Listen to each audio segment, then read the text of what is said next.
Good evening. Welcome to South Asia Newsline. I'm Yeshi Johnson. Here are the top stories we are tracking for you on Tuesday, the 22nd of June. India logs daily COVID cases below 50,000 after record vaccine doses in a day. Baloch activists in Germany protest against rights violation by Pakistan Army. And US could slow down Afghanistan withdrawal due to gains made by Taliban, says Pentagon.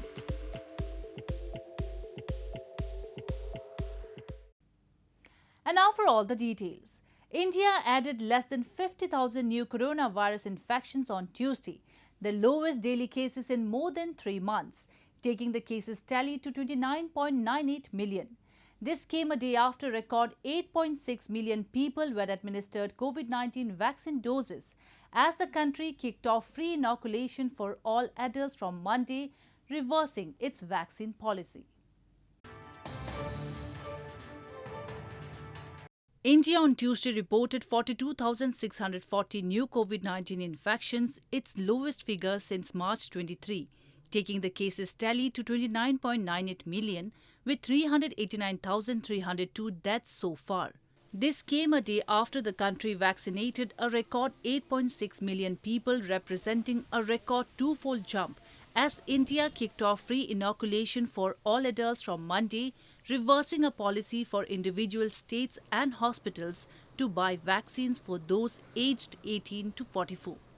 Earlier, as most states had shut down vaccination centers for the younger population, citing shortages, a majority of the population turned to private hospitals that charged between $9 to $24 a dose, and supply gaps widened between urban and rural areas. मतलब उत्साह बढ़ चुका है vaccination के बारे में। जो बीच में जो हो रहा था कि लोग नहीं ले रहे थे, आज लोग आ रहे, बढ़ चढ़ के वैक्सीनेशन ले रहे। और अभी कोविड का जो सेकंड वेव है वो हम देख रहे हैं कि कम हुआ है इंडिया में। तो थर्ड वेव आने के पहले अगर लोग बड़े उत्साह से गवर्नमेंट का इसी तरह से साथ देंगे और गवर्नमेंट भी इससे और बड़े पैमाने पे अगर वैक्सीनेशन लगाएगी इसी तरह से, तो मुझे लगता है कि थर्ड वेव को रोकने में हम कामयाब हो गए। Meanwhile, taking extra measures, authorities have cancelled the annual pilgrimage to the Hindu cave shrine of Amarnath in northern Jammu and Kashmir and the religious congregation of Ambubachi at the famous Kamakhya temple in northeastern Assam state to curb the coronavirus spread. In news from Pakistan, Pakistani lawyer Saiful Malook, known globally for fighting the case of Christian woman Asia Bibi, who was acquitted after spending years on death row in a blasphemy case in the country, has claimed that his life is in danger. Malook recently oversaw the case of a Christian couple who were acquitted in blasphemy case after 7 years, citing lack of evidence. Pakistani lawyer Saiful Malook, renowned for fighting the case of Christian woman Asia Bibi, who was acquitted after spending years on death row in a blasphemy case that attracted international condemnation, has claimed that his life is in danger. Reports suggest Saiful Malook said several social media posts have called for him to be executed after he recently oversaw the case of Christian couple Shafkat Emanuel and his wife Shagufta Kausar, who were sentenced to death in 2014 for allegedly sending derogatory remarks about the Islam's Prophet Muhammad in a text message. The couple was acquitted by Lahore High Court for lack of evidence after they had already spent 7 years on death row. Rights group Amnesty International had earlier called on authorities to provide security to the couple and their lawyer Saiful Malook after the verdict. Insulting the Prophet carries a mandatory death penalty in Muslim-majority Pakistan. The country's blasphemy laws have long been criticized by global rights groups who blame they unfairly target religious minorities and can be used in personal feuds. The country is often hit by vigilante violence against people accused of blasphemy. Moving on, the Baloch National Movement held protests in Germany and the United Kingdom, highlighting human rights violations by Pakistan Army in Balochistan region. The supporters of the Pro-Freedom Party raised concern over rising cases of extrajudicial killings and abductions of Baloch people and urged the international community to intervene. The Baloch National Movement staged a protest in Germany's Göttingen over the past weekend against the targeting of families of political and social activists in Balochistan by the Pakistan Army and intelligence agencies. The protesters blamed the Pakistan Army, which operates with impunity in Balochistan, has been committing genocide of innocent Baloch people, highlighting several cases of extrajudicial killings, abductions and rape in the region. They demanded the immediate withdrawal of the occupying forces from the region while urging the international community to intervene. Meanwhile, another demonstration was staged by the Pro-Freedom Party in front of the British Prime Minister's residence in London to highlight rising cases of enforced disappearances in Balochistan and 12 years of enforced disappearance of activist Dr. Deen Mohammed Baloch. A total of 16 people have been reportedly abducted by Pakistani forces in the month of June alone. The demonstrators highlighted that Baloch people have been targets of military operations, ethnic stereotyping and abductions by the Pakistan state and its security forces for the past several years. Pentagon spokesman John Kirby has said the US military could slow down its withdrawal from Afghanistan due to the gains made by the Taliban insurgents. He, however, stressed that US President Joe Biden's deadline of a full withdrawal from Afghanistan by September remains in place. As the US has begun withdrawing its troops, Taliban has staged a months-long campaign to expand its influence across Afghanistan. The US military could slow down its withdrawal from Afghanistan due to the gains made by the Taliban insurgents, Pentagon spokesman John Kirby said on Monday. Kirby stressed that US President Joe Biden's deadline of a full withdrawal by September remains in place, but added that schedule could fluctuate and change as conditions change. The US military can already provide the over-the-horizon support that the Afghan government will need, he added. Pentagon officials said last week that the withdrawal of US troops from Afghanistan after nearly 2 decades of fighting Al-Qaeda and helping government forces battle the Taliban is around half completed. The situation in Afghanistan changes as the Taliban continue to conduct these attacks and to raid district centers, as well as the violence, which is still too high. I mean, it is a dynamic situation, and we said from the outset that we're going to treat it as such, and that if there need to be changes made to the pace or to the scope and scale of the retrograde on any given day or in any given week, and we want to maintain the flexibility to do that. Meanwhile, as the United States has begun withdrawing troops from May 1 and closed some bases and handed them over to Afghan government, the Taliban has staged a months-long campaign to expand its influence across the country. Afghan President Ashraf Ghani has replaced his defense and interior ministers and the army chief of staff amid rising casualties among Afghanistan's security forces in sharply increased fighting with the Taliban. Moving on to news from Sri Lanka.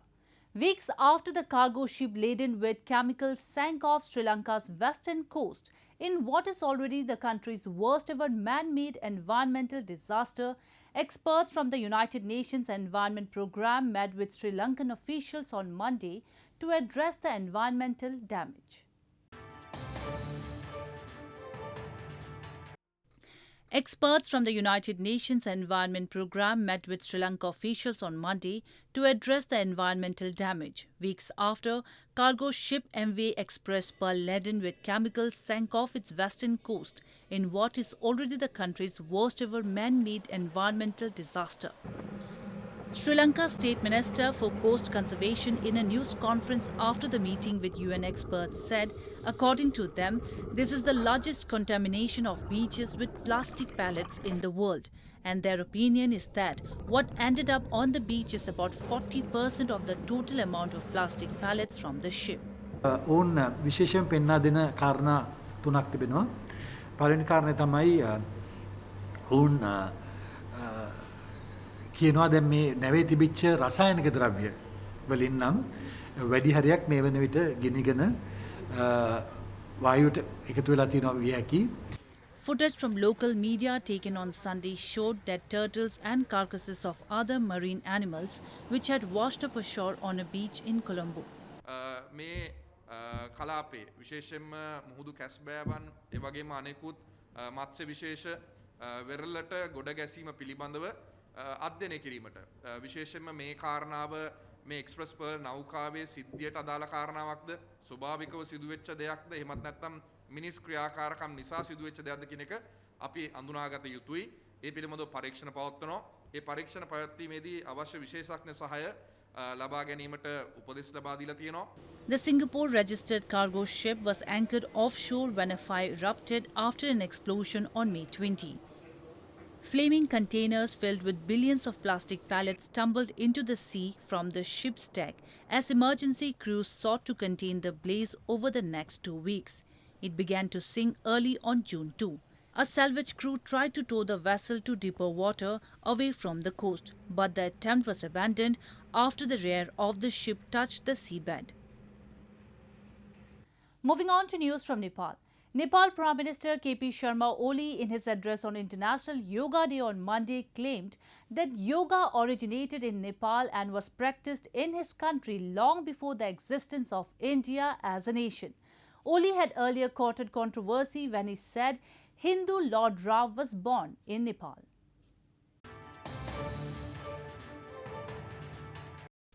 Nepal's caretaker Prime Minister KP Sharma Oli on Monday claimed that yoga originated in Nepal and not India. He added that yoga was practiced in his country long before the existence of India as a nation, and that during that time, India was like a continent or subcontinent and was divided into factions. Oli made the statement while addressing a program on the occasion of the 7th International Day of Yoga. He claimed that Indian experts have been hiding facts about it. ससाना रजौटाहरूको त्यो एउटा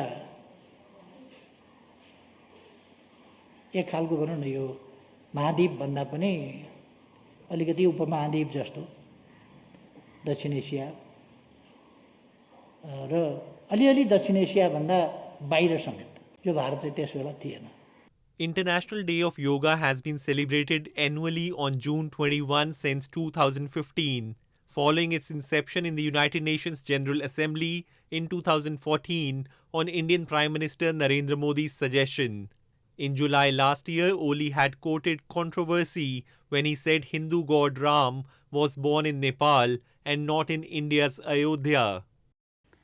Buddhists in India's Himalayan region of Ladakh celebrated the birth anniversary of Guru Padmasambhava, the founder of Tibetan Buddhism, over the past weekend, adhering to COVID-19 protocols. The annual festival witnesses thousands of visitors every year. However, this year they were barred and only a handful of locals were seen witnessing traditional dance performances. Buddhists in Leh city of India's northern Ladakh region held the famous Hemis Buddhist festival at the Hemis monastery this past weekend, adhering to COVID-19 protocols.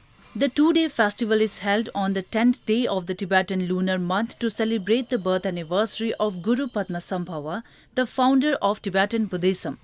Dressed in vibrant traditional costumes, artists performed a sacred mass dance known as Cham as part of the ritual to offer prayers to the spiritual leader. Every year, thousands of visitors congregate the cold desert city to witness the spectacular festival. However, this time, they were barred and only a handful of locals were seen witnessing the dance performances. इस साल क्योंकि Hemis issue में हमें बहुत अंदेशा था, बहुत लोग जमा होगा, उससे फिर महामारी बढ़ने की हमें संभावना लगता था, इसलिए लोगों को कष्ट हुआ होगा, लेकिन हम लोग भी उसमें हम लोग ज़्यादा हेल्प नहीं कर पाए. तो अगले साल हम लोग उम्मीद करेंगे कि पेंडेमिक से हम निकलेंगे और हम बड़ी अच्छी तरह से जो पिछले 2 साल का जो कसर है उसको भी हम पूरा करके. Nestled in the Himalayas, the Hemis monastery is the largest and richest Buddhist monastery in the Ladakh region. Well, that's all we have for you from South Asia this evening. Now, viewers can watch the show on SouthAsiaNewsline.com. You can also visit us on Facebook.com/AsiaNewsline and follow us on Twitter @AsiaNewsline. That's all in tonight's edition. We will see you same time tomorrow. Good night.